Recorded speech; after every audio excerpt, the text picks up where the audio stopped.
पत्रकार साथियों, आज जैसे कि आपको पता है कि अंकिता भंडारी के मुद्दे पर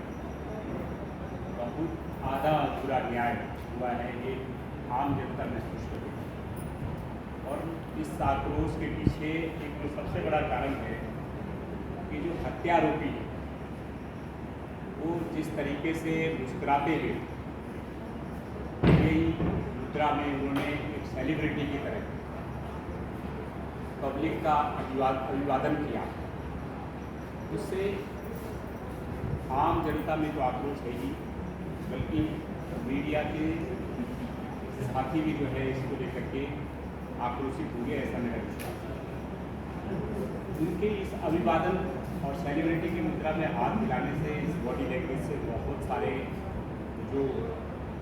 गेस्चर हैं वो गए हैं, और इससे ऐसा प्रतीत होता है कि उनको ये भली भांति मालूम है कि उनके ऊपर जिन सरगनाओं का हाथ है उनके संरक्षण में वो पूरी तरीके से सुरक्षित है। और देर सवेर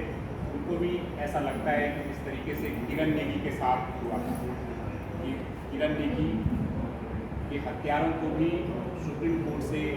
वो लोग छूट गए थे, और सुप्रीम कोर्ट ने इस पर टिप्पणी की थी कि भाई सबूतों को जुटाने का और जांच का कार्य जो जांच एजेंसियां हैं उन्होंने बड़े लचक रखे। जिस तरीके से आरुषि मर्डर केस में हुआ था कि वो हत्यारोपी भी जो है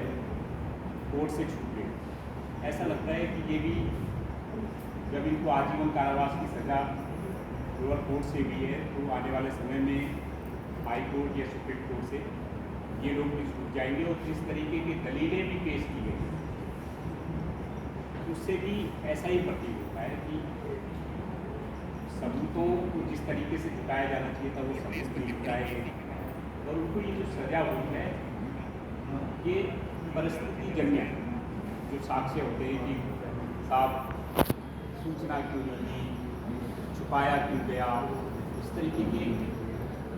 चीज़ों को लेकर के दूसरे कोर्ट की, हाई कोर्ट की दलीलों को, मतलब उनकी रूलिंग्स को लगा करके ये सज़ा सुनाई है। इससे ये प्रतीत होता है कि इस मामले में हमारी जांच एजेंसियों ने ना तो ठीक से जांच की और कोर्ट में भी हत्यारोपियों को सज़ा दिलाने के लिए ठीक से पैरवी की।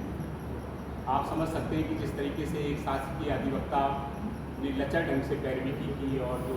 हत्यारोपी थे उनके पक्ष में खड़ा दिखाई दे रहा था, और उसको बदलने के लिए भी जो है अंकिता की जो परिजन है उनके पसीने छूटे। तो आप समझ सकते हैं कि पैरवी भी किस तरीके से होगी। एक तो लचर ढंग से सबूत जुटाए गए, यानी उनको एक तरीके से जुटाया ही नहीं गया, दूसरा पैरवी भी ठीक से नहीं की गई, जिसके कारण इस तरीके के मामले सामने आ रहे हैं। और इससे ऐसा लग रहा है कि ये आधा न्याय हुआ है, और आने वाले समय में ये लोग हाई कोर्ट और सुप्रीम कोर्ट जाएंगे तो ये हत्यारोपी बाइज्जत बरी भी हो सकते। तो कुछ सवाल हैं जिनको लेकर के हम लोग आज आपके सामने आए। आज हमारा नए साथी भी